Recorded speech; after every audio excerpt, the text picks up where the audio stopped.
Tá legal? Então vamos lá?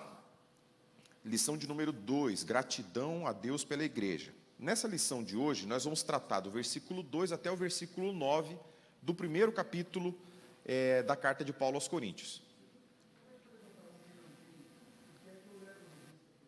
Quem não tem revista e quer revista agora?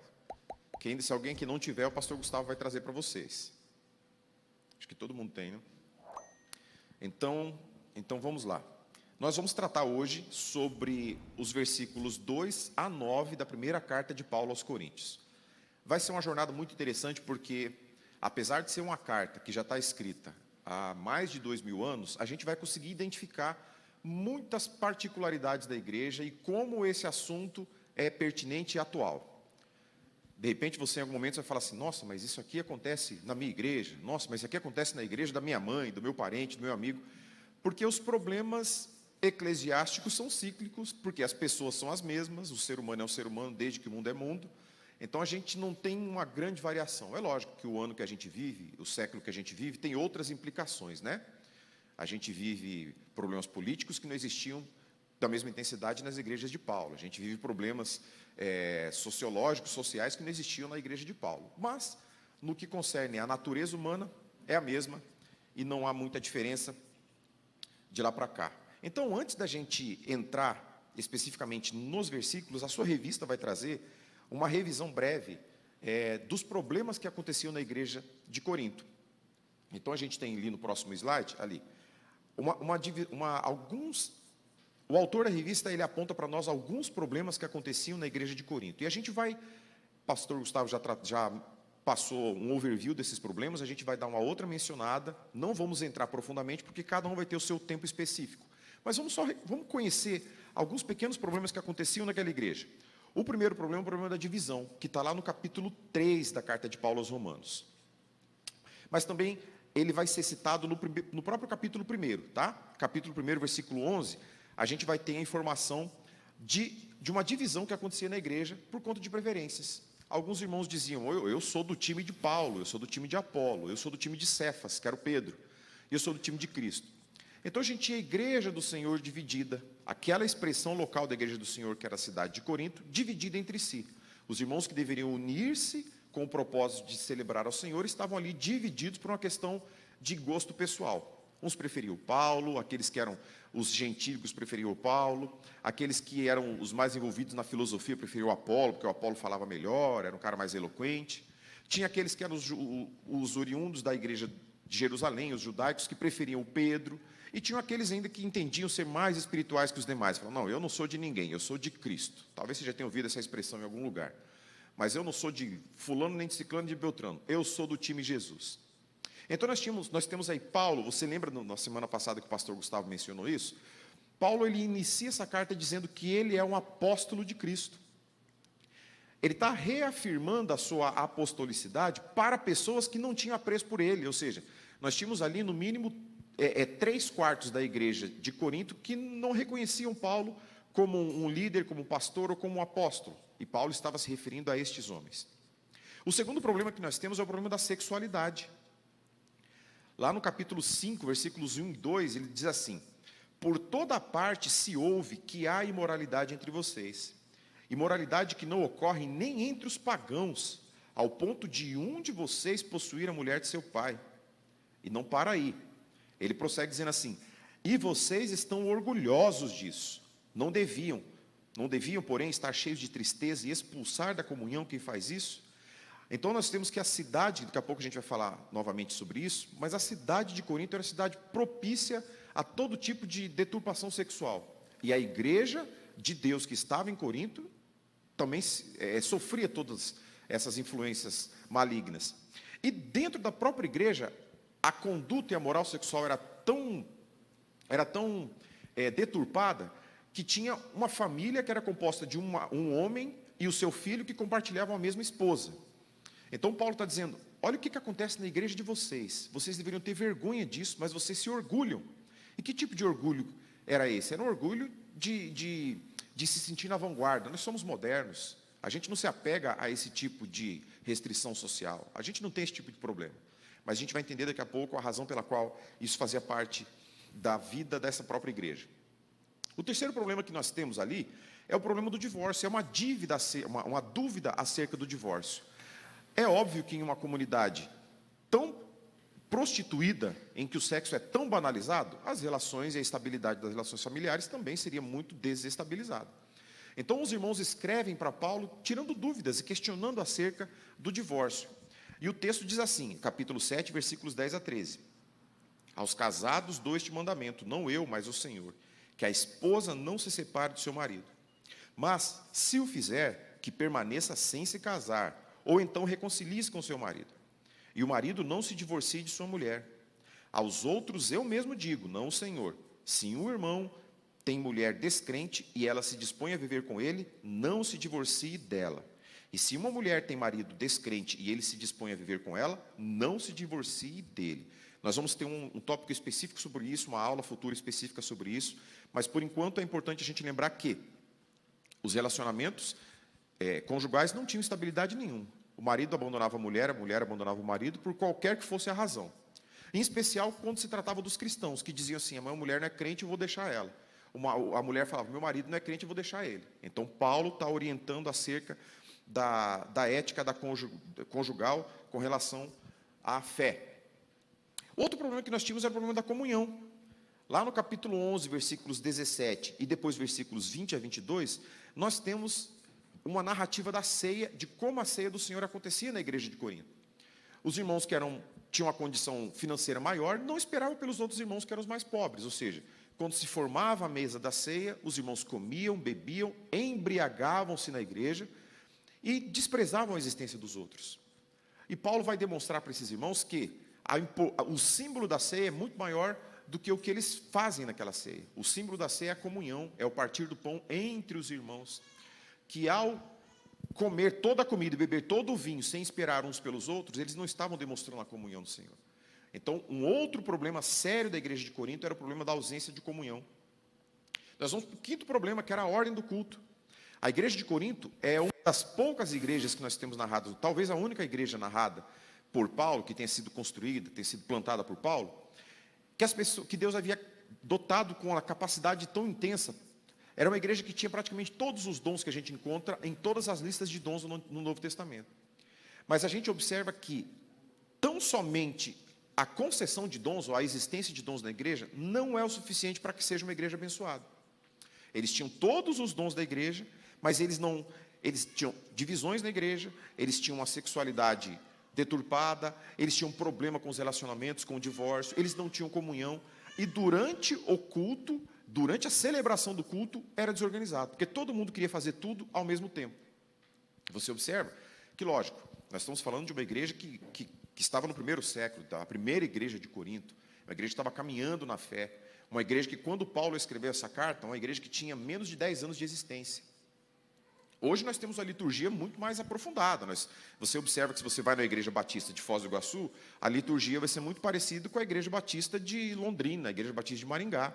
As liturgias foram refinadas, hoje existe a chamada teologia do culto, onde cada coisa acontece no seu momento, tudo tem o seu propósito de acontecer. Mas a igreja de Corinto não, é uma igreja que não tinha um princípio regulador do culto, em que uma pessoa se levantava com uma língua, uma pessoa se levantava com a profecia, em que ninguém respeitava a pregação da palavra, e Paulo está relembrando isso aqui, que as pessoas têm que ser feito, tudo tem que ser feito com ordem e decência, porque Deus é um Deus de ordem e decência. E o último problema que é apresentado são os desvios doutrinários.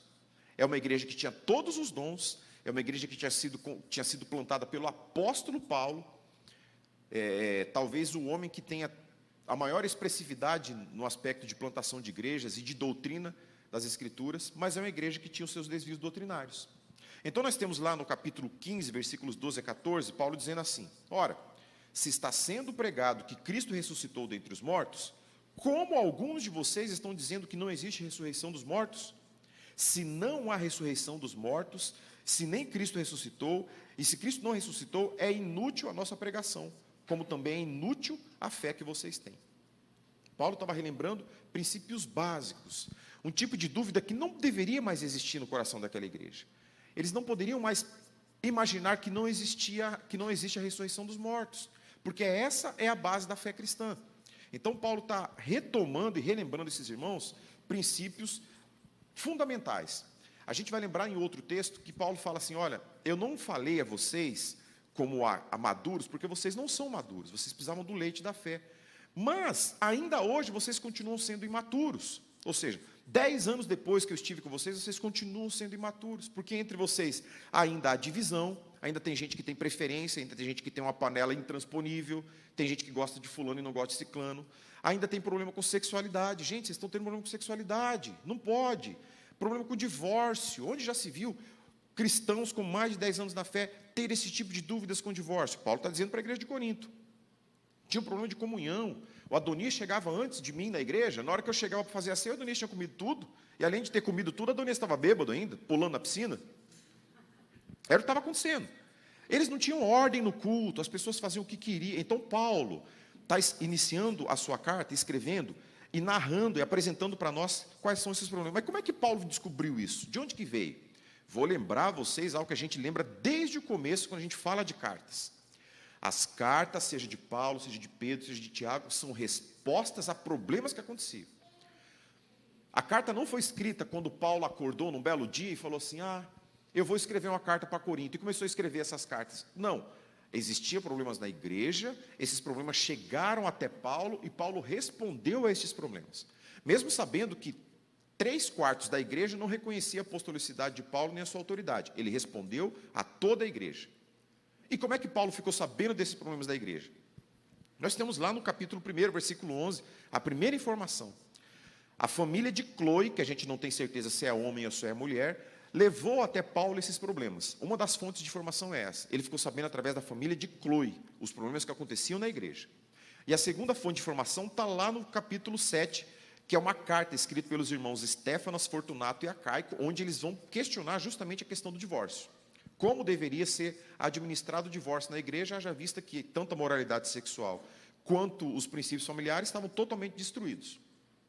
Então, as duas fontes de informação da igreja de Corinto eram a família de Cloe e os irmãos Estéfanas, Fortunato e Acaico. E aqui Paulo deixa um princípio bem claro para nós. Quando ele escreve a igreja, ele não tenta ocultar suas fontes. Ele deixa um princípio de transparência. Paulo está mostrando como é que mata uma fofoca, né? Ele falou, eu estou sabendo que está acontecendo tudo isso entre vocês, e quem falou para mim foi os irmãos da família de Cloe. A gente tem um costume ruim na igreja, que é aquele negócio assim, pastor, estão falando aí, eu fiquei sabendo, me disseram, mas estão falando, eu fiquei sabendo, me disseram, nunca tem um nome, nunca tem uma cara. Então a gente acaba criando um monte de coisa e botando na conta de todo mundo. Paulo está dizendo assim, a conversa tem nome. E quem me falou foram os irmãos Estéfanas, Fortunato e Acaico e a casa da irmã Cloe. São irmãos fofoqueiros? Não, são irmãos preocupados. A família de Cloe era uma família que, aparentemente, compreendeu a mensagem do Evangelho, compreendeu a mensagem de Cristo, tinha na sua mente aquilo que a igreja deveria ser, não com base no que ela queria que fosse, mas com base no que Paulo havia ensinado, mas ele via o que a igreja não deveria ser. E preocupado com essa expressão do corpo de Cristo, relatou a Paulo o que estava acontecendo. Os irmãos Estéfanas, Fortunato e Acaico compreendiam o Evangelho do Senhor, mas tinham dúvidas sinceras acerca da ética do casamento. E escreveram para Paulo perguntando o que deveria ser. Diferentemente dos outros, que não queriam saber como deveria ser e apenas queriam aplicar a sua vontade, eu não quero mais a Cristiane, eu vou trocar a Cristiane por qualquer coisa, eu não interessa o que aconteceu, eu não quero mais a Cristiane. E escreveram para Paulo, não, Paulo, como é que funciona isso? A gente quer saber. E Paulo respondeu à igreja de Corinto acerca da moral e da ética do relacionamento conjugal. Então, estes eram os problemas. E por que é que a gente precisa saber dos problemas? Porque sabendo da profundidade de problemas que existiam naquela igreja, a gente vai entender com maior grandeza a saudação de Paulo.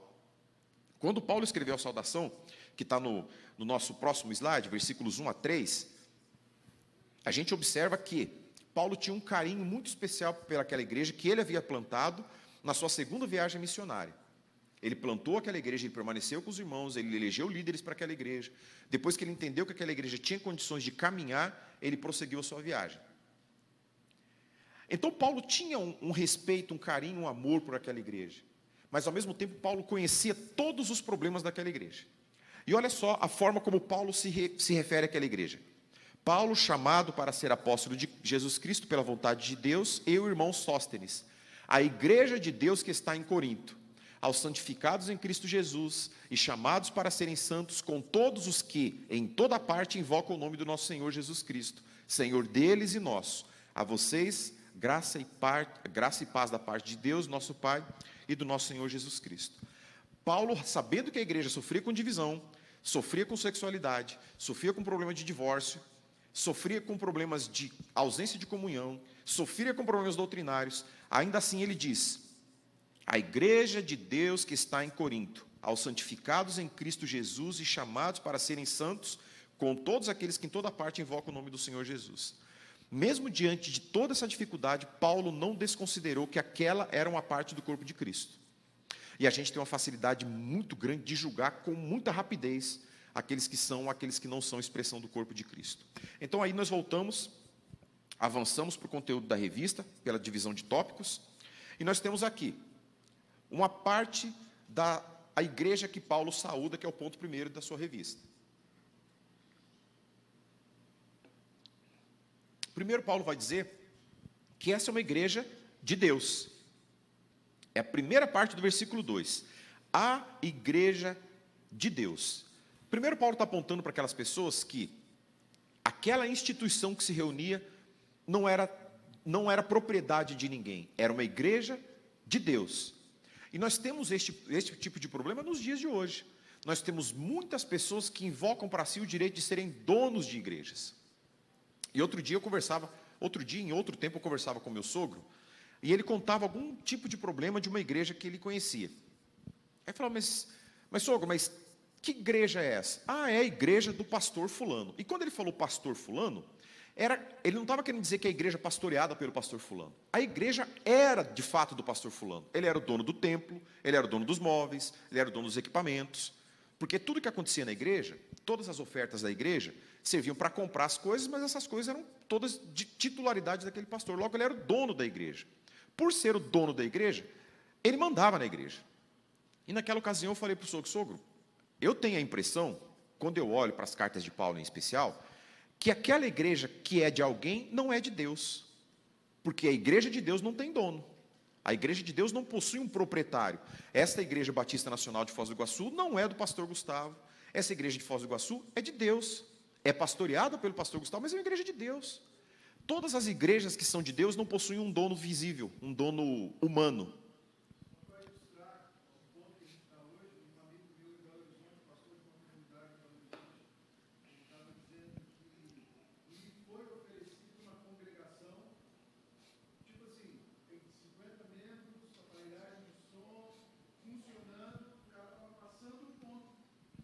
Igual um comércio, assim.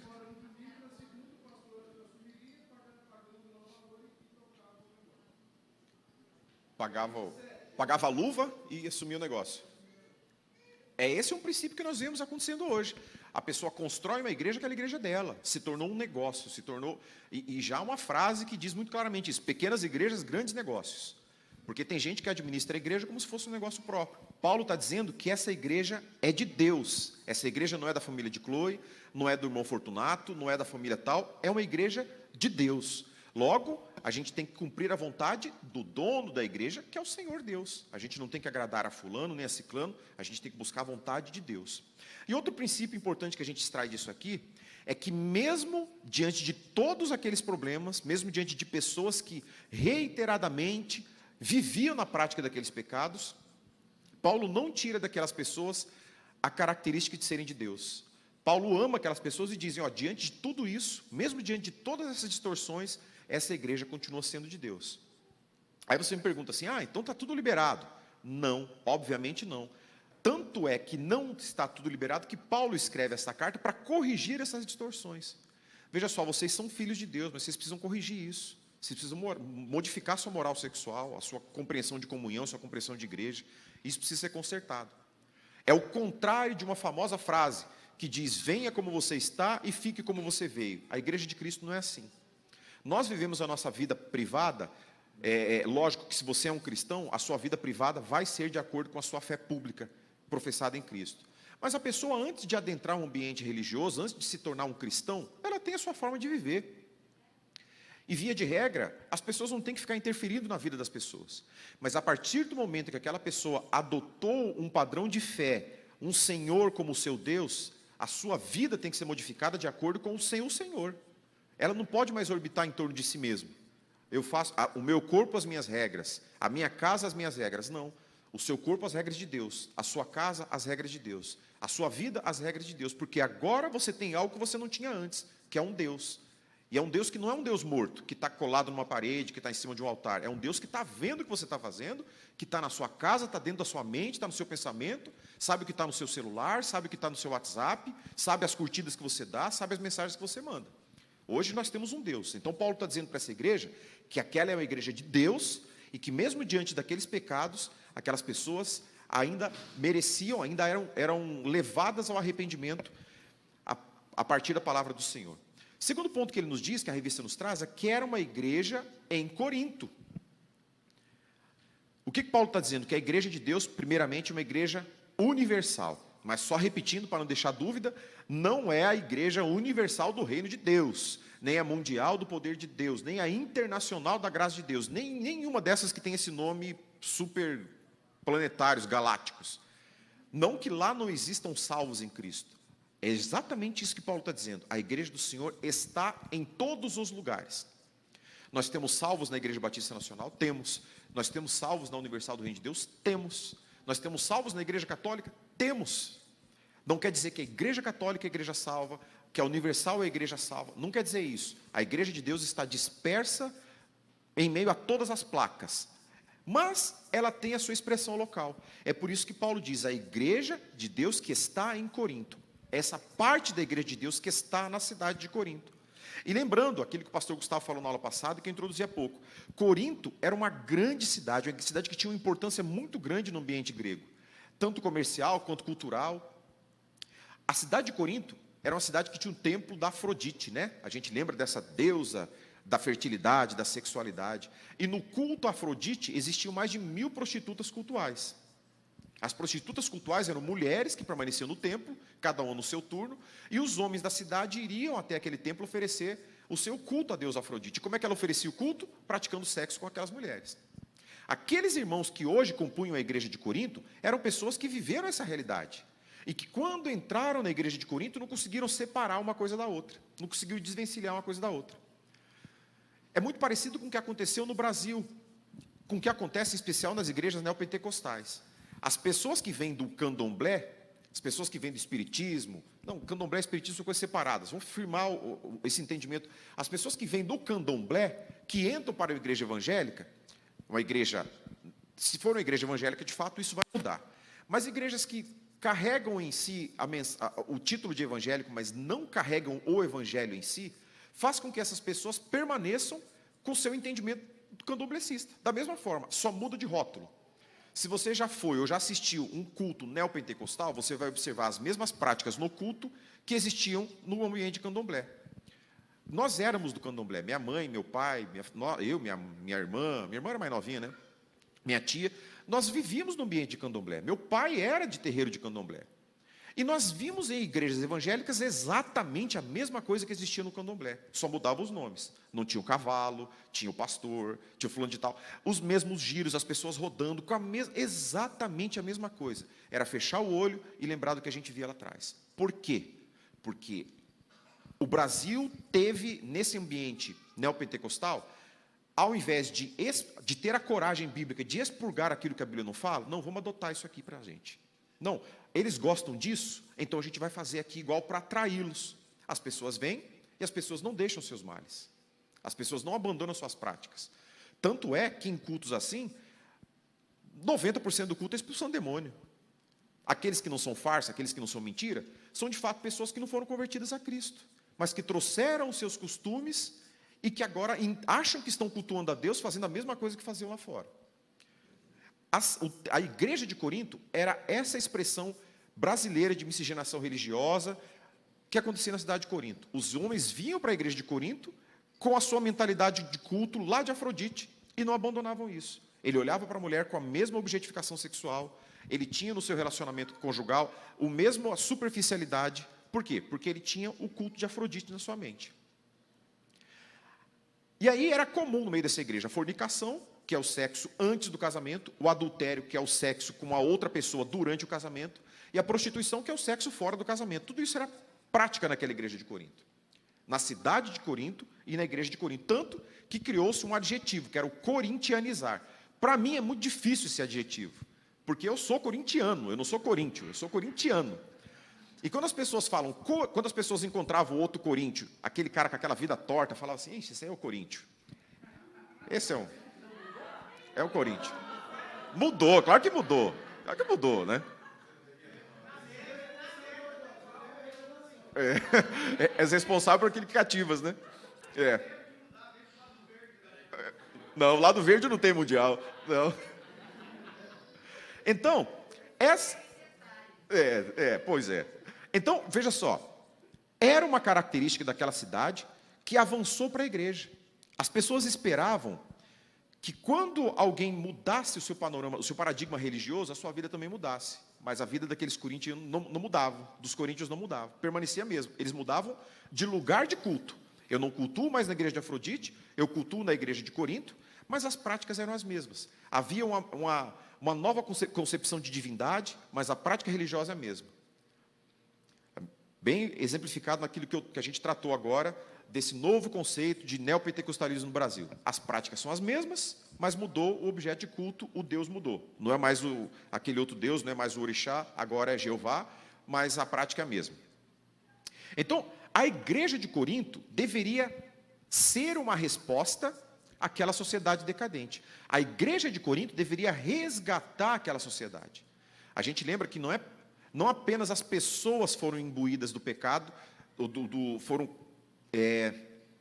penalizadas pelo pecado original. Toda a criação foi condenada nisso. Toda a criação foi condenada.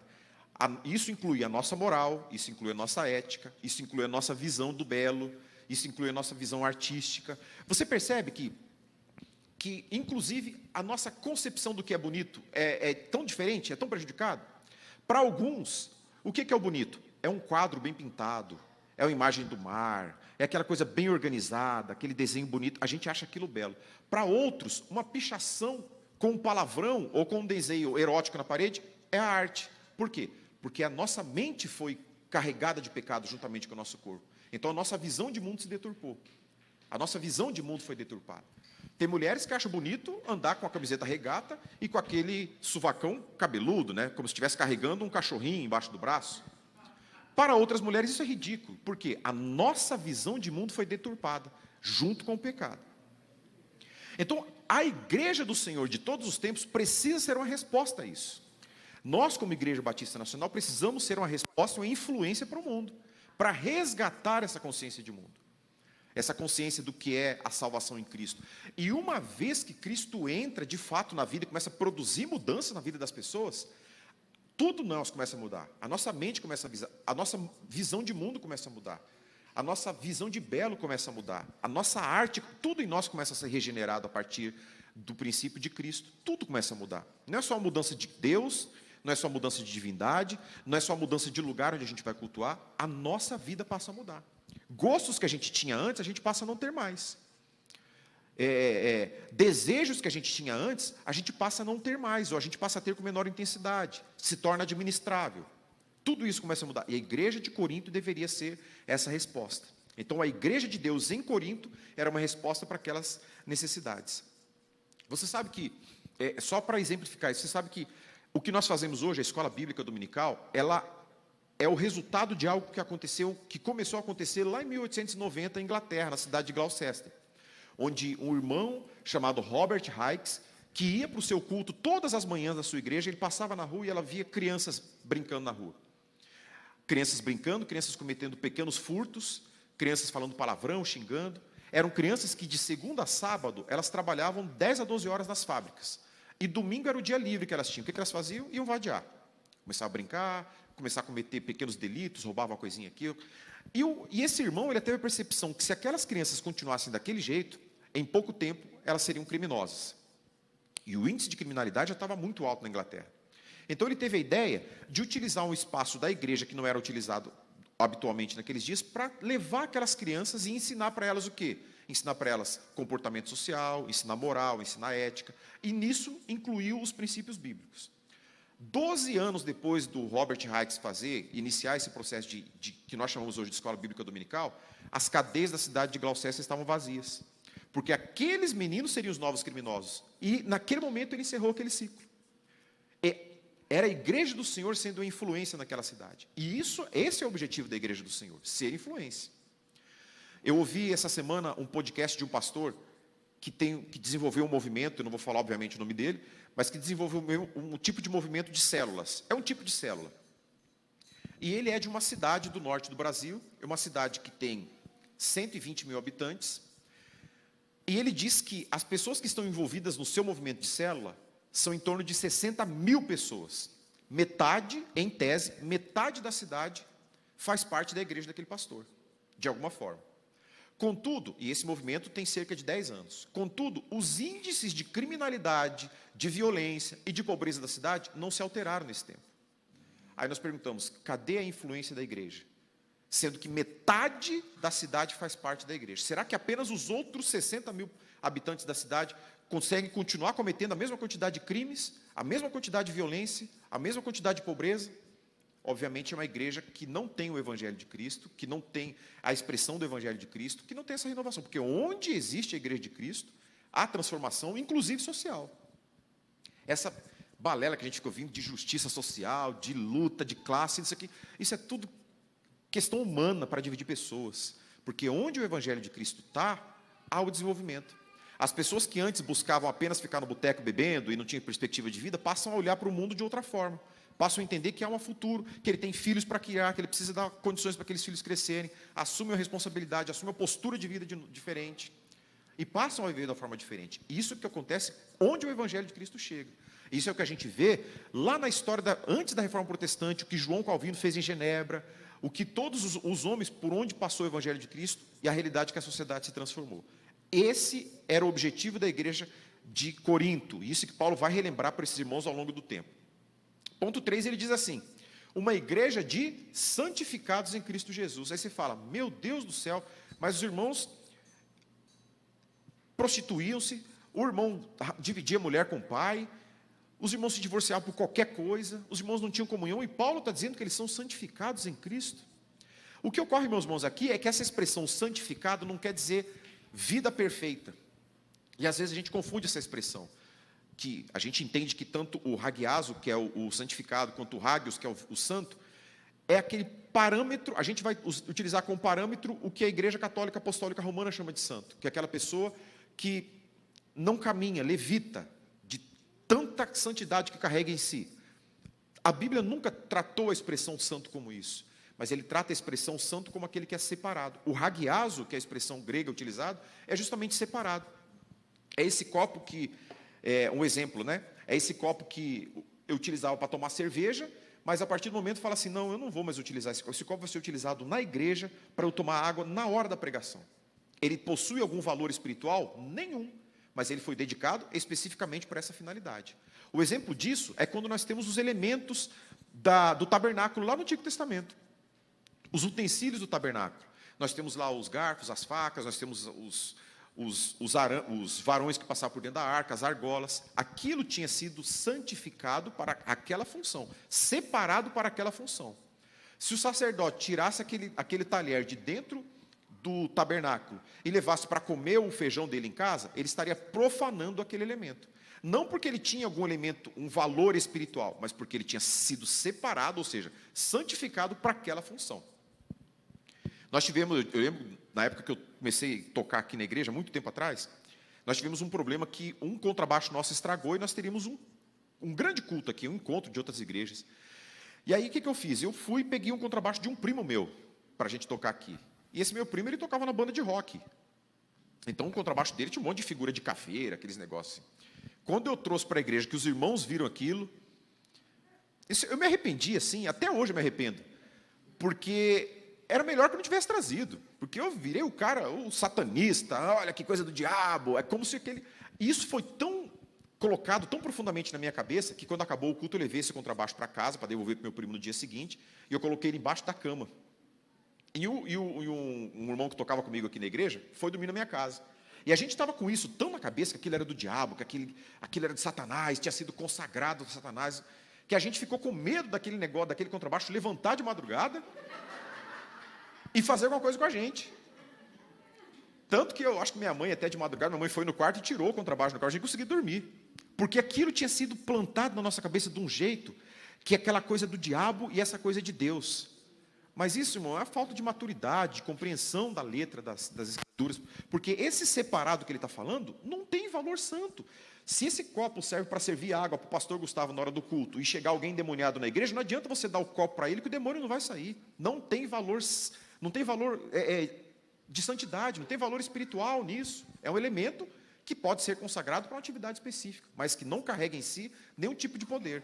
É um entendimento que a gente carrega que prejudica o nosso entendimento bíblico, não faz a gente entender as coisas direito. Mas Paulo está dizendo que esses irmãos são santificados no sentido de terem sido separados. Você que foi salvo por Jesus Cristo, você foi separado para um objetivo. Você não vai mais viver a sua vida com a expectativa de ficar rico, com a expectativa de ter poder, de ser famoso. Não. Pode acontecer de você ser rico, famoso? Pode. Mas o teu objetivo de vida não é esse, porque o Senhor te separou. Sabe quando a gente separa feijão? A gente vai catando feijão, a gente vai separando feijão, e o Senhor Deus lhe separou de um rebanho de pessoas que não o amam, para que você seja santo. Não porque você é melhor que alguém, porque você não é melhor que ninguém. Ele te separou com o objetivo que é do próximo texto. Uma igreja de chamados para serem santos. E aqui nós vamos ver uma diferença da expressão hagiaso para a expressão hagios, de santificados para santos. Porque ele diz, uma igreja de pessoas santificadas em Cristo, pessoas que foram tornadas separadas por Cristo. Você foi separado, o Valmor foi separado para Jesus. Para quê? Para ser santo, que é a continuidade. Uma igreja de pessoas chamadas para serem santos. Aqui ele está falando de caráter, aqui ele está falando de conduta. Você foi separado para mim. Só que para você ser meu, para que você prossiga sendo meu, a sua vida precisa mudar. Então ele está dizendo para os irmãos de Corinto o seguinte, olha só, vocês foram separados daquele templo de Afrodite, daquela prostituição toda, daquela muvuca assustadora, para mim. E agora o caráter de vocês precisa mudar. Vocês não precisam ter a mente, vocês não podem mais achar que a prostituição é algo normal. Vocês não podem achar que o divórcio banalizado é algo normal. Vocês não podem achar que a falta de comunhão de vocês é algo normal. Vocês não podem achar que essa divisão que vocês têm na igreja é algo normal. Não é. O caráter de vocês precisa ser trabalhados a exemplo do caráter de Cristo. Vocês foram chamados para serem santos. E aí a gente vai lembrar da carta de Tiago. Aquele que roubava, não roube mais. Abandonar os pecados, abandonar aquilo que ofende a santidade de Deus. Há um ponto que a gente não precisa mais se preocupar em perguntar para o pastor se isso é pecado ou não é pecado. Porque a gente vai ter isso tão firmemente na nossa mente, de que pecado não é mais aquela expressão teológica de errar o alvo. Pecado é aquilo que ofende a santidade de Deus. Quando você conhece a Deus e conhece a santidade de Deus, é desnecessário a dúvida se isso é pecado ou não é pecado. Porque a gente vai saber o que ofende e o que não ofende a Deus. Mas isso, lógico, não vai partir de um princípio pessoal, de uma posição pessoal, porque cada um vai ter a sua compreensão de Deus. Cada um acha que Deus é uma coisa. Parte do mesmo foco que são as Sagradas Escrituras e o que Deus revelou de si. Então, quando ele diz que é uma igreja de pessoas chamadas para serem santos, ele está falando do caráter do salvo. E caráter é aquilo que a gente tem, mesmo quando ninguém vê a gente. Tem uma música famosa de uma banda secular que diz: o que você faz quando ninguém te vê fazendo. E o que você queria fazer, o que você iria fazer se ninguém pudesse te ver. Isso fala de caráter. Não é o comportamento que a gente tem na igreja, todo mundo bonitinho, de perfume, banho tomado, cabelinho arrumado, não é isso.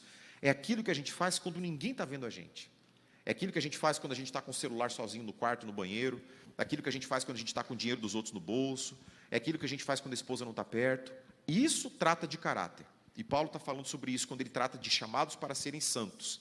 É aquele que é separado por Cristo, mas que deve viver em conformidade com essa nova condição. E ele prossegue dizendo que é uma igreja de chamado para serem santos, a igreja de todos os que estão em todo lugar. Essa expressão local de Corinto é a mesma expressão local de qualquer outro lugar.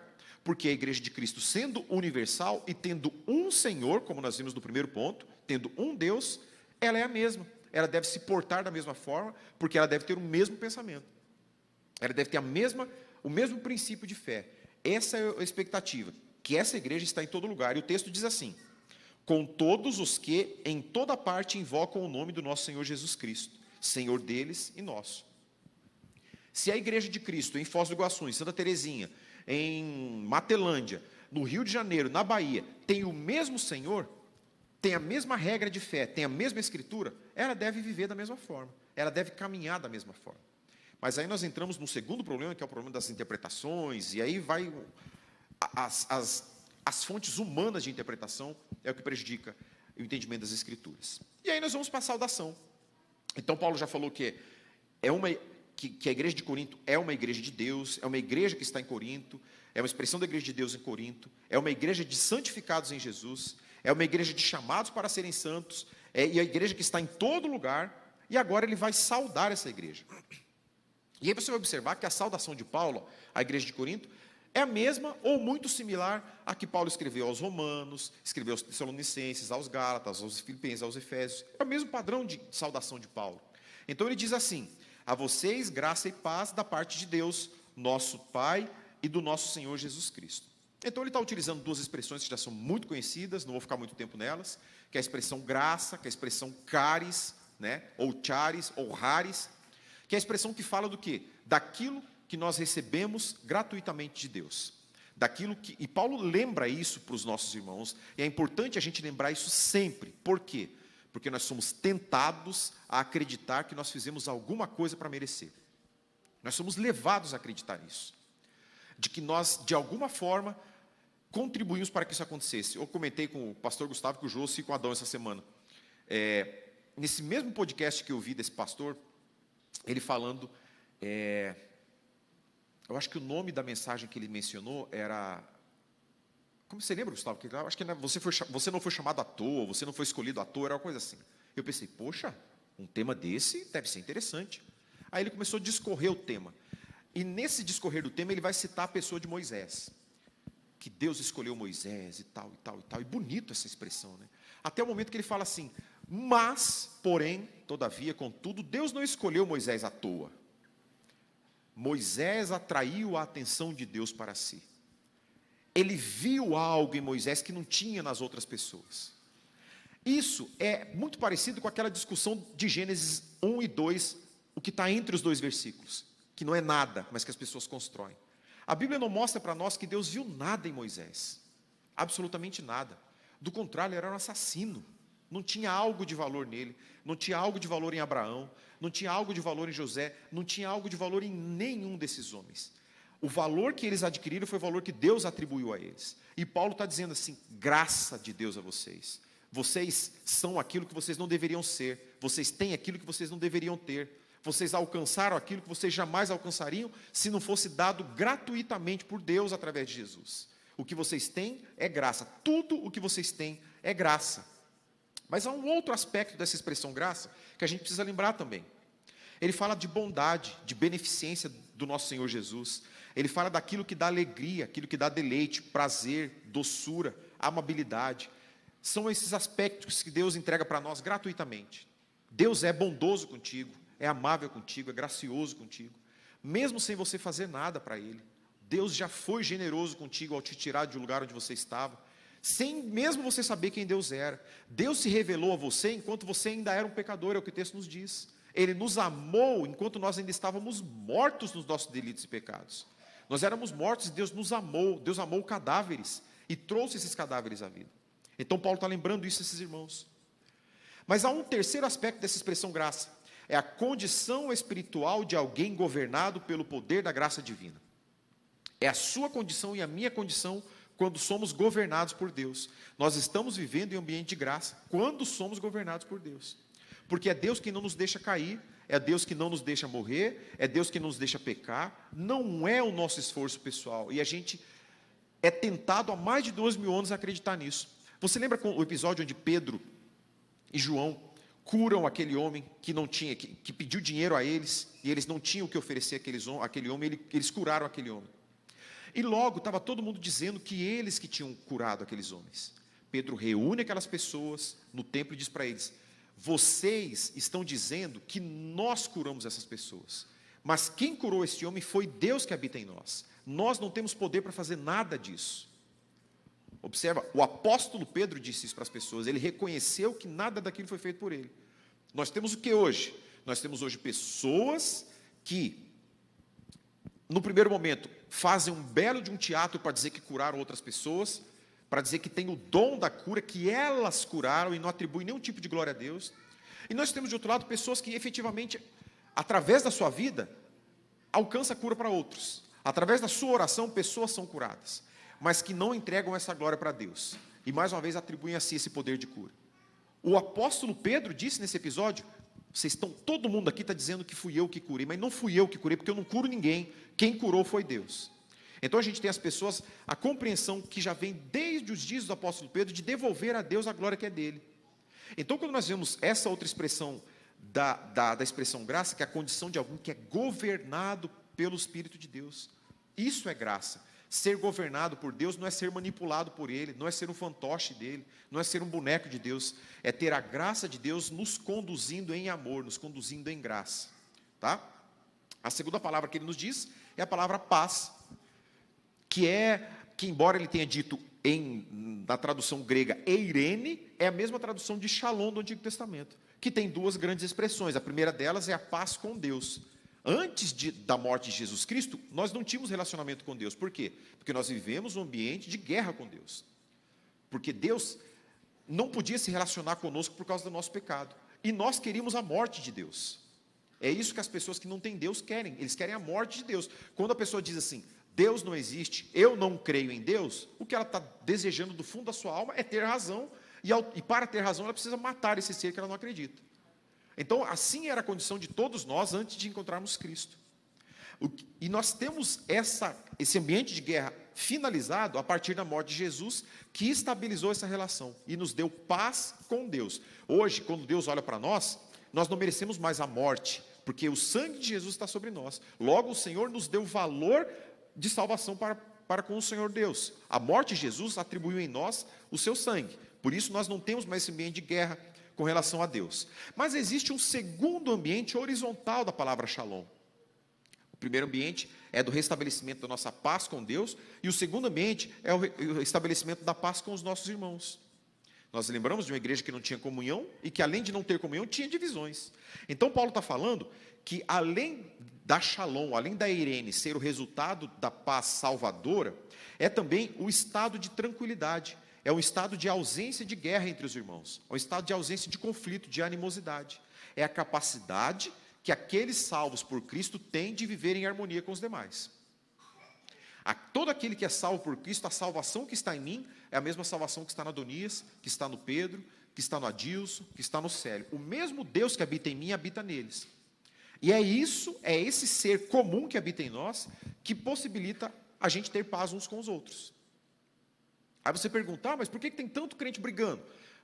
Duas coisas, a gente pode chegar a duas respostas. A primeira delas é que talvez não sejam efetivamente crentes, talvez sejam pessoas que, como diz lá em Hebreus, que estiveram entre nós, que foram iluminadas, que receberam a mesma porção do Espírito, mas que não foram convertidas a Cristo. Mas talvez pode ser como esses irmãos que Paulo está escrevendo a Coríntios, que sejam pessoas imaturas, que estão evoluindo na fé, que estão caminhando na fé, que estão adquirindo o conhecimento de Deus à medida que Jesus Cristo vai operando e vai trabalhando. Então nós temos essas duas perspectivas, a paz entre indivíduos, a harmonia, a concórdia, esse ambiente de segurança, de prosperidade, de felicidade, que nos faz ser diferentes daqueles que não têm Cristo. Não nos faz ser melhores, nos faz ser diferentes. Porque nos faz ver para o mundo, olhar para o mundo de outro jeito. Aquelas pessoas que não têm Cristo, elas vão olhar para o mundo sobre a ótica da conquista, né? Se eu conquistei a minha casa, eu estou feliz, eu estou em paz. Se eu conquistei a mulher que eu queria, eu estou feliz, eu estou em paz. Se eu conquistei o meu emprego, eu estou feliz, eu estou em paz. Se eu não conquistei a mulher, a casa ou o emprego, eu não estarei feliz, eu não estarei em paz. Por quê? Porque são pessoas que compreendem que a sua vida se resume ao material, ao que a gente vê. Isso faz com que a gente entre num ciclo de escravidão, que é interminável. Por quê? Porque eu quero, mas eu não tenho. Eu vou trabalhar para ter. Então eu vou viver a minha vida de trabalho em trabalho, de trabalho em trabalho. Pior que o pai do Cris que tem 2 empregos. Eu vou ter 3, 4, 5 empregos, porque eu preciso ter, porque a minha vida é o material, é a matéria. Se eu não tiver, eu não serei. O que eu quero ser? Eu quero ser feliz. Logo, se eu não tiver o que eu quero ter, eu não serei feliz. A perspectiva de mundo daquele que é salvo em Cristo compreende que nada do que a gente tem aqui é capaz de nos trazer felicidade. E eu comentei já com o Gustavo, comentei com a minha esposa algumas vezes, eu vou em casas de pessoas que têm muito menos do que eu tenho, que têm muito menos do que vocês têm, mas são pessoas que têm uma paz, uma felicidade, que nós não conseguiríamos ter se não fosse através de Jesus. Pessoas que vivem uma vida extremamente humilde, para não falar a palavra pobre, mas que têm alegria no viver. Marido e mulher que são felizes, crianças que são bem educadas, que são felizes, pessoas que são prósperas, isso é prosperidade, pessoas prósperas com aquilo que têm. E quando nós vivemos nesse ambiente de shalom, de paz, de eirene, nós só conseguiremos viver esse ambiente porque a nossa perspectiva não vai estar aqui, porque a gente sabe que a gente vai ter algo muito maior e infinitamente mais duradouro do que aquilo que a gente tem aqui. Muitos de nós partiram sem alcançar a nossa idade. Muitos de nós partiram com 10, 12, 13, 14 anos. Outros partiram com 80, 90, 100 anos. O que essas pessoas têm em comum? Que elas já estão na eternidade, onde tudo que é bom é eterno. E nós permanecemos nessa luta. Talvez essas pessoas que estejam do lado de lá, assim como nós vemos o exemplo de Lázaro, quando o Senhor narra a condição de Lázaro após a sua morte, não Lázaro, amigo de Jesus, né, o personagem Lázaro, ele está falando assim, ele está vivendo uma outra realidade, onde tudo aquilo que a gente julga importante agora, não tem valor nenhum, absolutamente nenhum. Uma realidade onde o que tem valor é o eterno. E o Senhor permite que a gente viva o eterno desde hoje. A salvação que Deus entregou a nós, através de Jesus Cristo, não vai começar no dia que a gente morrer. Às vezes a gente acredita isso, a gente vive, não, eu tenho que ralar aqui, eu tenho que trabalhar, eu tenho que ganhar dinheiro, eu preciso ficar rico aqui, porque um dia eu vou morrer. Mas a salvação que Cristo conquistou para nós, começa aqui agora, a gente não precisa morrer para viver ela. A gente pode viver essa shalom, essa paz com Deus, essa paz com os nossos irmãos, mas principalmente essa paz com a gente mesmo. Quando a gente deixa de viver uma vida achando que a gente precisa conquistar, a gente precisa ter, a gente passa a viver uma vida de paz conosco mesmo. E é isso que Paulo está desejando para esses irmãos. Meus irmãos, graça, desfrutem da salvação que o Senhor deu para vocês, mas desfrutem também da paz que o Senhor conquistou para vocês. Vivam em paz uns com os outros, vivam em paz com Deus, vivam em paz com vocês mesmos. Cessem a guerra. É a mensagem de Paulo na sua saudação. E aí a gente vai para o próximo ponto. Versículos 4 a 7. Não, antes disso uma pergunta, né? Uma pergunta retórica, você não precisa responder. Nós vimos qual foi a saudação de Paulo e a mensagem inicial de Paulo para a igreja de Corinto. Se Paulo fosse escrever uma mensagem para a sua igreja, para a Igreja Batista Nacional, que somos nós que estamos aqui, ou para a sua igreja, você que está assistindo a gente pela internet, qual seria a mensagem de Paulo para esta igreja? Não precisa responder, só pensa, reflete. De acordo com o que você conhece da sua igreja, da sua comunidade, qual seria a mensagem do apóstolo Paulo? Então, passando, versículos 4 a 7, nós temos Paulo falando da dádiva, da graça do Senhor. Ele diz assim: sempre dou graças ao meu Deus por vocês, por causa da graça que dele receberam em Cristo Jesus.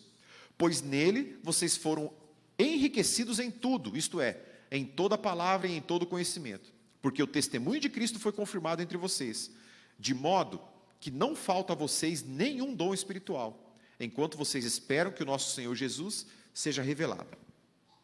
Olha a oração de Paulo de gratidão a Deus por esses irmãos. Quando Paulo ora, ele diz assim: sempre dou graças a Deus por vocês, por causa da graça que dele receberam em Cristo Jesus. Paulo está remetendo ao passado. Paulo está relembrando aqueles irmãos que eles receberam de Jesus antes de receberem os dons, antes de serem enriquecidos, eles receberam algo muito maior de Jesus, que foi a graça da salvação. Paulo está lembrando, eu sempre agradeço a Deus porque vocês não mereciam nada disso que vocês têm, mas Deus foi gracioso e os abençoou. Antes de te dar qualquer coisa material, antes de enriquecer você com a palavra, Deus te salvou. Eu agradeço a Deus porque Deus decidiu salvar vocês. Você já parou para pensar que a sua salvação não é por acaso? Que você só é salvo porque Deus decidiu através de Jesus te salvar? Foi uma decisão de Deus. A gente canta uma música que diz assim, que Ele pensava em mim, Ele pensava em ti, Ele pensava em nós. Você não foi salvo no meio de um rebanho, no meio de um monte de pessoas. Nós não somos pescados de rede de arrastão. Nós somos pescados de anzol. O Senhor Jesus pescou individualmente, salvou individualmente cada pessoa. Você pelo seu nome. Ele chamou você pelo seu nome e você é dele. Propriedade exclusiva do Senhor. Então Paulo está dizendo, eu dou graças a Deus por vocês, por causa da graça que dele vocês receberam em Cristo Jesus. Paulo agradece porque Deus incluiu aqueles irmãos no plano da salvação. E aí ele prossegue, dizendo que em tudo vocês foram enriquecidos nele. Deus foi gracioso com aquela igreja, generoso ao ponto de ter concedido àqueles irmãos tudo o que lhe havia proposto a dar. Aqueles irmãos haviam recebido a salvação, aqueles irmãos haviam tido a oportunidade de abandonar a sua velha vida de pecado, e aquela igreja havia sido carregada, abençoada, presenteada com todos os dons que nós vemos escritos em todas as listas de dons do Novo Testamento. Paulo, quando escreve aos Efésios, ele fala de alguns dons, aos Coríntios de outro. Então, todas aquelas vastas listas de dons eram presentes na igreja de Corinto. Era uma igreja profundamente capacitada para o serviço. Muitas vezes a gente pensa em alguma atividade, vamos fazer isso, vamos criar isso na igreja, a gente pensa, poxa, mas quem que vai tocar isso? Porque às vezes a gente não tem irmãos que tenham o dom para aquela atividade. A igreja de Corinto não, ela tinha todos esses dons. Era uma igreja extremamente, profundamente capacitada. Mas o que eles faziam com isso? A gente vai ver em outro tempo. E aqui Paulo está dizendo que em tudo vocês foram enriquecidos. E esse em tudo, ele resume em duas expressões. Enriquecidos na palavra e enriquecidos no conhecimento. Embora aparentemente nós temos a impressão que Paulo está sendo redundante disso, ele não está. Quando ele fala dessa expressão, vocês foram enriquecidos na palavra, ele está falando naquela capacidade de transmitir o evangelho. Eles haviam recebido de Deus uma porção que os capacitava para compartilhar o evangelho de Deus com as pessoas. A igreja de Corinto era apta para pregar o evangelho àqueles que ainda viviam na prostituição de Afrodite, para pregar o evangelho naqueles que viviam no materialismo, de ficar milionários através do comércio, do porto que havia em Corinto, através do comércio do istmo que havia em Corinto. Eles já haviam recebido a capacidade de pregar o evangelho para aquelas pessoas. Eles não foram apenas enriquecidos na palavra, eles foram enriquecidos também no conhecimento. Mas observe que a nós é permitido pelo Senhor, o Senhor nos dá a possibilidade de igualmente sermos enriquecidos na palavra dEle. E às vezes a gente acha que esse enriquecimento na palavra vai vir exclusivamente através de um curso teológico, de um seminário. Isso é importante, é bom, seria bom que toda a igreja de Cristo tivesse conhecimento? Sim. Mas existe um outro elemento que se inclui nisso, que é o elemento da oração. Quando a gente vê a narrativa de Atos 4:29, nós temos o momento em que os servos do Senhor Pedro, juntamente com os demais apóstolos, são colocados em liberdade. E eles vão narrar para aquela igreja de Jerusalém o que eles viveram lá naquele tempo, em que eles estiveram presos, em que eles tentaram impedi-los de pregar o evangelho. E diz assim: agora, Senhor, considera as ameaças deles e capacita os teus servos para anunciarem a tua palavra corajosamente. Quem está fazendo essa oração? O apóstolo Pedro, alguém que conviveu com Jesus, que recebeu o evangelho diretamente de Jesus, talvez alguém que tivesse maior conhecimento teológico propriamente dito de Jesus como Deus, de quem era Jesus, da mensagem do evangelho, da ressurreição de Jesus, dos milagres que Jesus havia feito, da extensão do poder de Jesus. Mas qual é a oração de Pedro? Senhor, capacita para os teus servos anunciar a tua palavra corajosamente. A gente precisa ter a humildade de pedir ao Senhor que nos capacite em todo o tempo. Não adianta a gente ter a ilusão de que eu já li a Bíblia inteira 3 vezes, 4 vezes, 5, 6 vezes. Eu já fiz o meu curso de teologia, minha pós-graduação, meu mestrado, meu doutorado, meu pós-doutorado. Eu estou apto a pregar o evangelho. Tudo que a gente vai alcançar nisso é o conhecimento daquilo que está escrito. Mas é o Espírito Santo que vai nos capacitar para que tudo aquilo se transforme em algo vivo. Em algo vivo, o evangelho vivo, a palavra viva do Senhor, que traz a transformação no coração das pessoas. Essa é a importância da oração no aspecto da palavra, do conhecimento da palavra. Mas eles foram enriquecidos também no conhecimento. Deus deu àqueles irmãos, Deus capacitou aqueles irmãos com o entendimento necessário das Escrituras, a correta interpretação das Escrituras. Deus capacitou os irmãos para que eles compreendessem o evangelho do Senhor. De modo que eles não precisariam de um conhecimento específico. Você lembra quando Paulo escreve à igreja de Colossenses? Qual que era a ideia da igreja de Colossenses? Era a existência dos gnósticos. Eram pessoas que diziam assim: eu tenho conhecimento especial, que Deus só revelou para mim e para mais ninguém. Por isso eu sou salvo. Eu posso transmitir para você. Se você tiver esse conhecimento também, você vai ser salvo. Paulo está dizendo, Gente, vocês receberam o conhecimento de Deus, vocês não precisam de nenhuma revelação nova, e vocês não precisam de nenhum guru espiritual. Vocês lembram do tempo dos gurus espirituais aí? Os irmãos que são mais antigos lembram disso, vão lembrar disso aí. Era um guru espiritual, a gente chama de guru hoje, mas na época era só o profeta, era o pastor, alguma coisa. O cara ia estar lá na vila A, e a cidade inteira ia lá. Não, agora vai estar lá no Porto Meira, todo mundo ia para aquele lugar. Era a gente procurando os milagreiros, procurando os gurus. Paulo está dizendo para eles, vocês não precisam disso, porque vocês já receberam. Deus deu todo o conhecimento, enriqueceu vocês de conhecimento, enriqueceu vocês da palavra. Vocês têm tudo o que Deus tinha preparado para dar para vocês. Vocês precisam apenas administrar isso da forma com que Deus quer que vocês administrem. Depois ele diz que esses irmãos têm o testemunho confirmado. Que testemunho é esse? É a salvação. Paulo está dizendo que aqueles irmãos foram salvos por Cristo e que essa salvação foi confirmada. É uma referência ao momento em que ocorreu a salvação. Quando o evangelho foi ouvido, quando o evangelho foi crido, quando o evangelho construiu aquele conjunto de verdades, quando fez sentido. Talvez você possa fazer uma comparação com a sua vida. Você que tem ouvido o evangelho várias vezes, você era criança, um parente seu levou você para a escola dominical, você ouviu o evangelho a primeira vez, não fez sentido. Depois você era jovem, teu amigo levou para a reunião de jovens, você ouviu o evangelho de novo. Depois, quando você era adulto, você foi num pequeno grupo de um amigo seu do trabalho, você ouviu o evangelho de novo, mas não fez sentido. Mas teve um dia especial, que quando você ouviu a pregação do evangelho, parece que saiu uma cortina do seu olho, parece que tiraram um tampão do seu ouvido, você falou, olha, eu entendi isso agora. Olha, estou entendendo, agora estou entendendo o evangelho. É esse Jesus que eu quero, eu preciso desse Jesus. O evangelho fez sentido. Paulo está lembrando esses irmãos desse momento. O momento em que o evangelho foi crido por aquelas pessoas, foi ouvido, foi compreendido, e naquele momento ocorreu a salvação.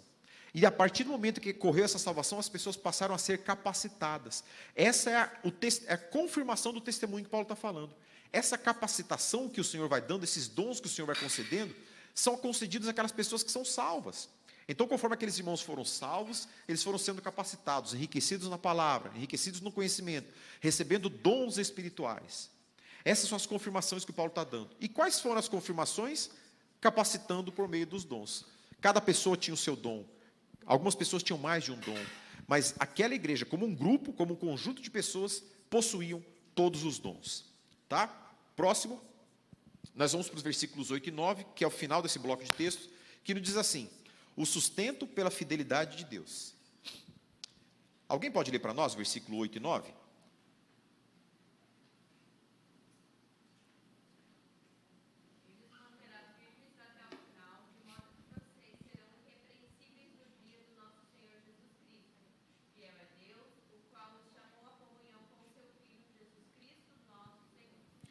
Olha lá, versículo 8 está falando para nós algo que a doutrina veio construir mais à frente, como a perseverança dos santos. Quem nos manterá firme? Ele, com um E maiúsculo, os manterá firmes até o fim, de modo que vocês serão irrepreensíveis no dia do Senhor. Duas coisas que esse texto não está dizendo. A primeira delas é que você não tem a capacidade de se manter firme. Ele não está falando que você vai se manter firme. Você continua firme, permanece firme, olha onde você vai pisar, para que você seja encontrado irrepreensível. Ele não está falando isso. Ele, o Senhor nosso Deus, nos manterá firmes até o final. E a segunda coisa que ele não está dizendo, não é que você vai ser perfeito no final. O irrepreensível que ele está falando, não é o cabelo completamente arrumadinho de gel, sem nem um fio para cima. Não é aquela camisa dentro da calça sem estar amarrotada. Ele não está falando dessa irrepreensibilidade. Ele está falando que você será irrepreensível no sentido de não ter nenhuma acusação subsistente contra você no dia que você for colocado perante o Senhor teu Deus. No dia do Senhor nosso Deus, nós vamos ver a diferença entre essas duas expressões, no dia do Senhor nosso Deus, não existirá acusação de Satanás contra você que não tenha sido devidamente paga pelo nosso Senhor Jesus Cristo. Essa é a expressão irrepreensível que o Paulo nos dá. No dia do nosso Senhor Jesus Cristo, e ele prossegue dizendo, fiel é Deus. Qual é esse Deus? Aquele que nos manterá firmes e irrepreensíveis. Fiel é Deus que os chamou à comunhão com o seu Filho, Jesus Cristo, nosso Senhor. Então assim, nós temos os irmãos de Corinto aguardando ansiosamente a volta de Cristo. Nós observamos que os irmãos de Tessalônica tinham entendido um pouquinho diferente essa volta de Cristo. Eles acreditavam que Jesus já ia voltar naqueles mesmos dias. Tanto que muitas pessoas ficaram pobres de um dia para o outro. Por quê? Porque venderam tudo que tinha, compartilhar o dinheiro que tinha com as outras pessoas, achando que Jesus ia voltar naquela semana, achando que não ia nem dar tempo de tomar o mate que o Valmor está tomando ali. Jesus ia voltar antes de terminar o mate. Então, eles venderam as propriedades, deram o dinheiro, não, agora vamos esperar Jesus voltar. E Jesus não voltou. As pessoas não tinham mais casa, as pessoas não tinham mais comida, as pessoas não tinham mais emprego. Por quê? Porque já tinha dado um pé na orelha do patrão, achando que não ia precisar mais do patrão, e estavam naquela condição. Essa realidade não era diferente das demais igrejas. Eles esperavam que Jesus ia voltar naqueles mesmos dias. A igreja de Corinto estava ansiosa por isso. E Paulo tranquiliza aquela igreja e diz assim: irmãos, fiquem tranquilos, porque o mesmo Deus que salvou vocês vai manter vocês firmes até o dia do retorno dele. Não interessa se vai ser amanhã ou se vai ser daqui a 50 anos. Ele vai manter vocês firmes até aquele dia. Então Paulo tranquiliza esses irmãos, dizendo a eles que eles têm que ficar tranquilos. Veja só, há uma diferença entre a expressão o dia de nosso Senhor, que nós lemos aí no versículo 8, e o dia do Senhor, que Paulo escreve lá em 1 Tessalonicenses. Não dá tempo da gente entrar nesse aspecto muito escatológico agora, mas a diferença básica é a seguinte: o dia do nosso Senhor narrado em 1 Coríntios é o dia de glorificação dos salvos. É o dia que os salvos se encontrarão com o seu Criador, em que não haverá condenação, não haverá acusação legítima por parte de Satanás, porque nós seremos irrepreensíveis por conta de Jesus Cristo, não por conta da gente. Mas haverá o dia do Senhor. Esse dia do Senhor é o dia para aqueles que não serão salvos. É o dia que aqueles que não serão salvos encontrarão com o Criador. Então nós temos 2 dias distintos nas Escrituras, tá? E Paulo está tranquilizando que no dia do nosso Senhor nós estaremos com Ele para sempre. Porque o próprio Cristo os tornará irrepreensíveis, ou seja, sem culpa, sem nenhuma acusação formal. Não existirão acusações contra os salvos em Cristo. E isso vale lembrar novamente, a gente não pode se cansar de lembrar disso. Não será pelos nossos méritos, pelo que a gente fez, pelo quanto de jejum que a gente fez, pelo quanto de oração que a gente fez, pelo quanto de leitura da Bíblia que a gente fez. Não será pelos nossos méritos, única e exclusivamente pelos méritos de Cristo. Ninguém vai poder chegar diante de Deus, e ninguém vai chegar também, diante de Deus e falar assim: olha só, o Senhor está sendo injusto comigo, porque enquanto eu estive lá, eu fui melhor que o Valmor, porque o Valmor passou pelo aquele cara que estava pedindo comida, o Valmor não deu, eu dei. Eu dei remédio, eu levei ele para casa, o Valmor não fez, eu fiz. Ninguém vai poder invocar nada disso, porque os méritos serão sempre de Cristo. Se nós tivéssemos capacidade de invocar algo, seria muito mais fácil a gente poder usar a mesma expressão que os kardecistas usam, que sem caridade não há salvação. Mas não, sem Jesus não há salvação, os nossos méritos são exclusivamente deles. E nós caminhamos em fé e obediência porque nós o amamos, e porque nós somos salvos por Ele, mas não para alcançar essa salvação. Então ele vai lembrar que nós fomos chamados, não fomos nós que voluntariamente viemos. Esses pequenos aspectos, meus irmãos, essas pequenas palavras fazem uma diferença na nossa compreensão. Se a gente não observa essas expressões como a qual os chamou à comunhão, a gente vai ter uma percepção muito errada das Escrituras. A gente vai começar a acreditar que nós viemos porque a gente quis, que fomos nós que decidimos chegar perto de Jesus. Olha o que Paulo está falando. Meus irmãos, Deus é fiel. Que Deus? Aquele que chamou vocês. Não foram vocês que vieram voluntariamente, não foram vocês que decidiram dar uma chance para Jesus, não foram vocês que escolheram abrir a porta do seu coração para Jesus, ou vocês que escolheram aceitar a Jesus. Foi Jesus que os chamou.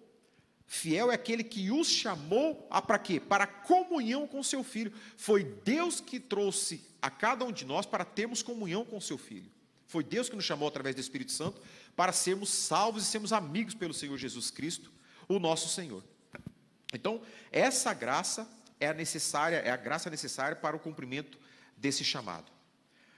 Então, nós temos ali algumas outras, acerca do dia do Senhor, o autor traz para nós algumas características, alguns fenômenos que acontecerão nesse dia do Senhor, no dia do nosso Senhor, tá? No dia do nosso Senhor, é a penúltima página da seleção da sua revista, que ele diz para nós assim, o dia do nosso Senhor Jesus marcará a revelação plena de quem Jesus é. Isso porque o texto de Paulo aos Coríntios, capítulo 3, versículo 12, Paulo diz assim, que agora nós vemos apenas um reflexo, como que por um reflexo obscuro no espelho, mas então naquele dia o veremos face a face. Agora conheço em parte, então o conhecerei plenamente, da mesma forma que sou plenamente conhecido. Paulo está dizendo aqui que hoje, a partir da perspectiva de Cristo, Cristo já nos conhece plenamente. Que às vezes a gente insiste porque a gente é meio burro, sabe? A gente acha que a gente consegue enganar Jesus de algum jeito. A gente acha que a gente consegue fazer a coisa escondida que Jesus não vai ver, que a gente pode fazer isso. Paulo está dizendo assim, Jesus já me conhece plenamente. Ele já sabe quem eu sou, onde eu estiver, a luz apagada ou a luz acesa, eu com o olho aberto ou o olho fechado, ele vê os meus pensamentos. Mas ocorrerá um dia em que eu o conhecerei plenamente. O que nós temos de Cristo é uma visão escrita e uma visão construída na nossa fé de quem Jesus é.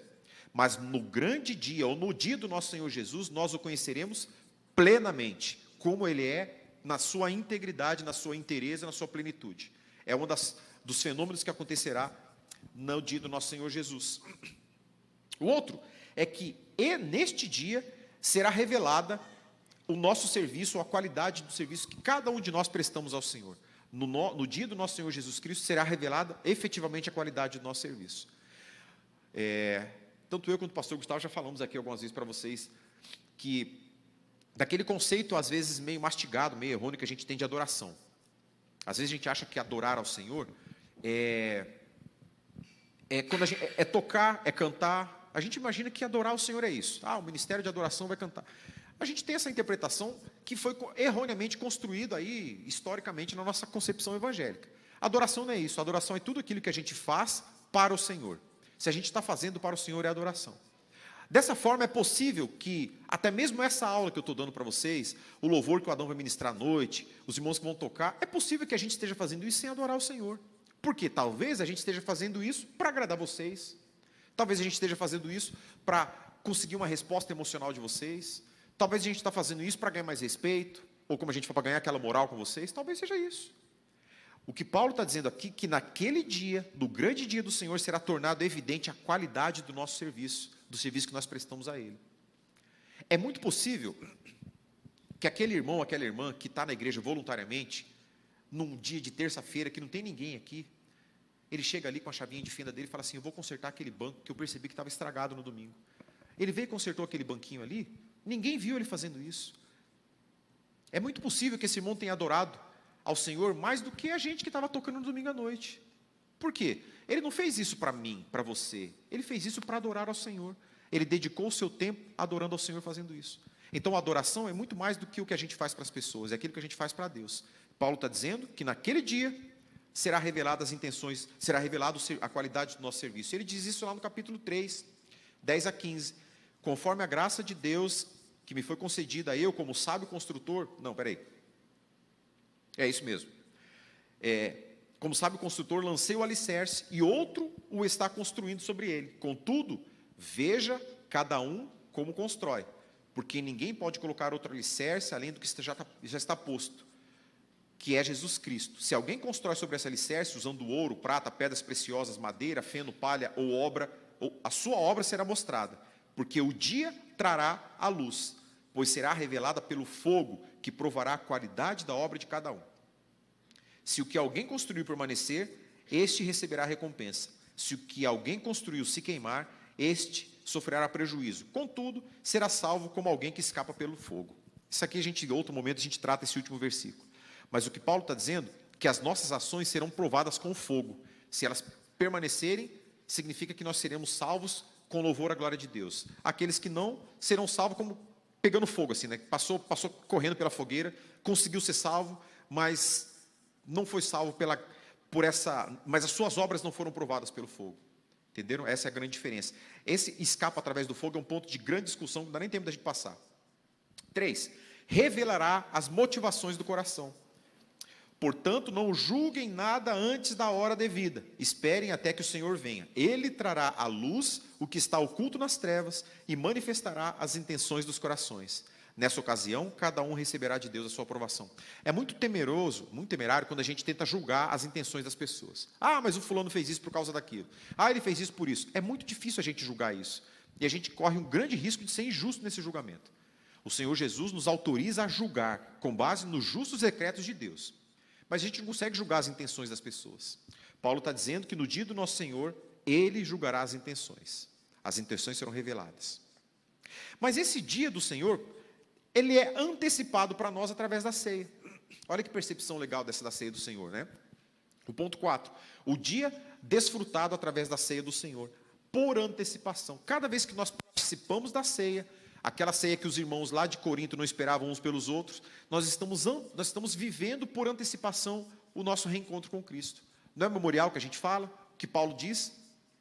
Nós nos lembramos, nesse aspecto a ceia tem duas perspectivas, a passada e a futura, porque nós nos lembramos do sacrifício do Senhor Jesus, nós lembramos da sua morte, quando se parte o pão, é o corpo de Cristo sendo partido, quando a gente toma aquele suco de uva na cor vermelha, né, pastor Gustavo, na cor vermelha, não é o de caju, né? Quando a gente toma aquele suco de uva vermelha, a gente está lembrando do sangue de Jesus, a gente faz isso em memória, mas a gente faz também na perspectiva profética, no pensamento de futuro, porque a gente faz isso até que Ele venha. A gente antecipa a volta do Senhor Jesus, não que a gente fazendo isso, a gente puxa Jesus para vir, não é isso. Mas a gente está vivendo esse reencontro futuro de Jesus através da participação da ceia, de partirmos o seu corpo através da ceia, que é o pão e o vinho. Nós também, outro fato do grande dia do nosso Senhor Jesus, é que os mortos em Cristo serão ressuscitados. Aqueles que nós amamos, que não estão mais entre nós, voltarão e viverão novamente para todo sempre. Essa perspectiva nos faz não termos medo da morte. É por isso que o velório do crente é diferente do velório do não crente. Antes disso, veja só, lá no versículo 22, pois da mesma forma em que Adão e todos morrem em Cristo, todos serão vivificados. Mas cada um por sua vez, Cristo primeiro, depois, quando Ele vier, os que lhe pertencem. Cristo já ressuscitou, então o resto para nós é a segunda parte do versículo. E depois 52, no momento, num abrir e fechar de olhos, ao som da última trombeta, pois a trombeta soará, os mortos ressuscitarão incorruptíveis e nós seremos transformados. Por isso nós temos segurança, por isso que a gente não tem medo da morte.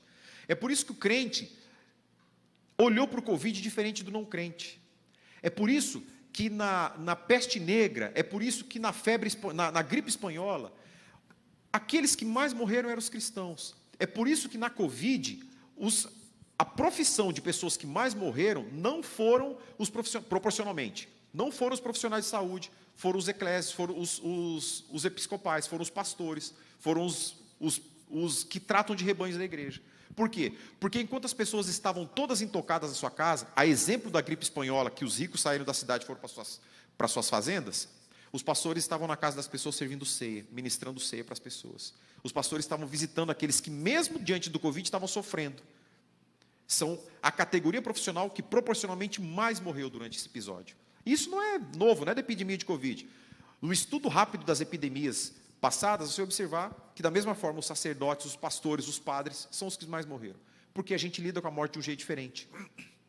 A gente não acha que, quando o nosso amado morreu, a gente nunca mais vai ver ele. A gente sabe que é só uma questão de tempo, que logo a gente vai encontrar ele de novo, porque é promessa do Senhor, que os mortos em Cristo serão ressuscitados. Logo a gente não tem medo da morte. A gente não quer que os nossos parentes sofram, que os nossos amigos, nossos irmãos, que os nossos filhos, a gente não quer deixar de ver os nossos filhos, mas a nossa perspectiva da morte é diferente. E logo, por final, é o dia esperado por Paulo e por todos os que amam Jesus. A gente lembra do final desse versículo, é engraçado como a gente é seletivo, né? A gente lembra quando Paulo fala, Maranata, que significa, ora vem Senhor Jesus. Mas é curioso que as palavras anteriores dizem assim, se alguém não ama o Senhor, seja amaldiçoado. Se alguém não ama o Senhor, seja anátema. Aí Paulo diz, Maranata, vem Senhor Jesus. Mas vamos pegar esse final do texto. A igreja de Corinto, tanto quanto a igreja de Éfeso, tanto quanto a igreja de Colosso, tanto quanto a igreja de Tessalônica, era uma igreja que vivia no meio de uma sociedade profundamente corrompida. A igreja de Foz do Iguaçu, a igreja de Deus no Brasil, vive numa sociedade profundamente corrompida. E a gente vê os valores seculares, os valores sem Deus, cada dia entrando mais profundamente no meio da igreja. Cada dia entrando, assim, mais dissuadidamente, mais secretamente, mais disfarçadamente no meio das igrejas. Nós temos hoje pastores que publicam no seu Instagram, nas noites de sábado, textos como, por exemplo, minha ovelhinha, você está sozinha hoje, assistindo televisão na sua casa? Procure um varão para vocês, aí usam a expressão lá que significa terem as suas relações sexuais. Estou falando de um pastor evangélico, que incentiva os seus irmãos a terem relações sexuais fora do casamento, antes do casamento ou durante o casamento. Pastor evangélico, que faz propaganda, veja só, é importante a gente pensar isso aqui. Eu não estou falando contra a bebida, eu não estou falando que é pecado beber. Eu estou falando de pastor que faz propaganda de bebida alcoólica, que ele tenta provocar nas pessoas esse sentimento. Quando pediram para ele assim, pastor, se defina. Eu sou um pastor evangélico, bebedor, apreciador de cervejas artesanais, e não sei. É um cara que celebra casamentos homossexuais, que além de fazer isso, incentiva casamentos de pessoas do mesmo sexo. Nós estamos vivendo dias assim. Nós estamos vivendo dias em que as igrejas estão sendo caladas, em que pessoas invadem igrejas para defender as suas pautas políticas. A igreja de Paulo não é nada diferente. E qual que era a expectativa de Paulo? Senhor, volta logo que a gente já não aguenta mais. Maranata, vem Senhor Jesus, vem Jesus, vem Jesus. E eu não consigo imaginar um cristão que nos dias de hoje não tenha essa oração na sua boca 24 horas. Senhor, volta, não dá mais Jesus, está difícil demais, a gente não aguenta mais. Alguém que tenha a compreensão de quem Deus é, a compreensão daquilo que o mundo deveria ser, aquilo que o mundo se tornou, e que não faça essa oração, Maranata, vem Senhor Jesus. Porque a cada dia, ser um cristão tem sido um desafio. Por enquanto é só um desafio. Se o mundo caminhar do jeito que está indo, logo vai se tornar um crime. Pastores têm sido presos porque pregam o Evangelho. Pessoas têm sido humilhadas publicamente na rua porque pregam o Evangelho. Maranata, é a única coisa que a gente pode pedir. Vem logo, Senhor Jesus. Para concluir, terminando, só para lembrar do que nós falamos hoje. Primeiro, a igreja é uma comunidade de pecadores. Se você acredita que você está sentado do lado de uma pessoa pura, perfeita e santa, você está profundamente enganado. O irmão que está do teu lado é um pecador. A irmã que está do teu lado é um pecador. A Luizinha, lindinha ali, no colo da Kel, é uma pecadorazinha.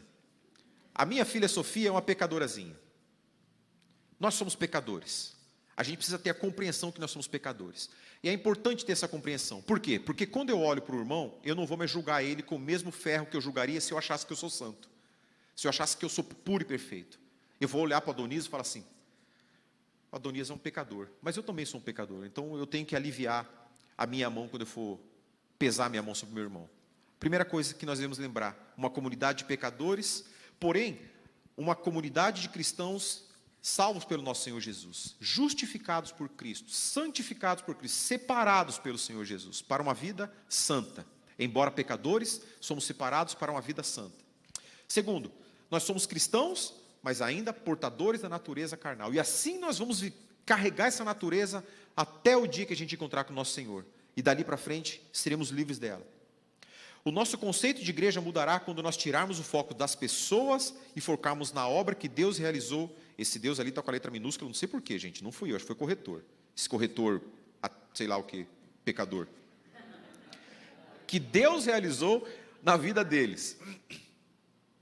Você já observou que tipo de conflito que nós temos na igreja? Ou melhor, você já observou se nós temos algum tipo de conflito na igreja que não seja quando a gente olha para as pessoas, se não seja acusação de pessoas? Porque aquele irmão é isso, aquele irmão é aquilo outro. Ah, porque eu não gostei daquele irmão. Quando a gente tira o foco das pessoas e passa a olhar para o Evangelho de Cristo e para o que o Senhor fez na vida das pessoas, os nossos conflitos diminuem. Tem uma história que eu acho bem legal, não sei, é lógico que não vai ser verdadeira, né? Mas é a história de um irmão que chegou ao pastor e falou assim, pastor, eu quero sair da igreja. Mas por que você quer? Ah, porque o irmão fulano é isso, o irmão ciclano é aquilo, o irmão beltrano é aquilo outro. Irmão... Ah, então tá bom, tudo bem, faz o seguinte, sai semana que vem, me ajuda aqui essa semana, pega esse copo de água aqui, coloca nessa bandeja e vai servir os irmãos, vai dar uma volta na igreja servindo os irmãos aí, tal. E o cara fez isso, e ficou aí, o culto inteiro servindo os irmãos com água e equilibrando aquela bandeja para não cair. E na semana seguinte o pastor falou, irmão, você percebeu algum daqueles problemas nesse final de semana? Você falou para mim que o Valmor era isso, que o Davi era aquilo, que o Gabriel... Você percebeu alguma coisa aí ou não? Não, pastor, esse final de semana eu não percebi não. Ah, não percebeu porque você estava ocupado, você estava trabalhando, e você não conseguiu perceber nada. Porque quando você não está trabalhando, você tem tempo de ficar achando defeito dos irmãos. Então vai trabalhar, irmão. Vai trabalhar que você não vai mais achar defeito de ninguém. E isso é prática, tanto na igreja do Senhor quanto fora dela. Se a gente trabalha, a gente não tem tempo para ficar arranjando confusão, né? Tanto na igreja quanto fora. Se a gente não trabalha nem na igreja, nem fora da igreja, a gente vai ter todo o tempo do mundo para arranjar confusão com a mulher, com o marido, com o filho, com o vizinho, com todo mundo. Então a gente precisa lembrar, o nosso conceito de igreja mudará quando nós tirarmos o foco das pessoas e a gente olhar para aquilo que Deus realizou através da vida das pessoas. E por último, apenas dessa forma encontraremos os motivos para dar graças a Deus pela igreja. De novo esse corretor maligno ali, ó. Para dar graças a Deus pela igreja a que pertencemos. Meus irmãos, nós temos muitas razões para não pertencermos a essa igreja. muitas das vezes para não pertencermos a igreja nenhuma, porque todas as igrejas são feitas por pessoas que são pecadoras. Mas quando nós olhamos para aquilo que Cristo fez através da igreja, para pessoas que tiveram a sua vida transformadas através de uma vida comunitária na igreja, para maridos, casamentos que foram reconstruídos, para maridos que deixaram de bater nas mulheres, deixaram de trair as mulheres, mulheres que deixaram de desrespeitar os maridos, homens que deixaram a vida de crime, de marginalidade, de alcoolismo, de vícios, e passaram a ter uma vida santa diante de Deus, nós vamos ter motivos para agradecer a Deus pela igreja de Deus e pela sua expressão espalhada em toda a terra. Então a minha oração hoje, incentivo você a orar, para que Deus lhe dê um coração grato pela igreja. Seja a sua igreja aqui, seja a igreja que você estiver assistindo pela internet, seja grato a Deus pela igreja. Não olhe tanto para as pessoas com o peso desproporcional daquele que você quer que as pessoas olhem para você. Olhe para o que Cristo tem feito através da igreja. E nós seremos mais gratos, mais atuantes e mais felizes no lugar onde Deus nos plantou.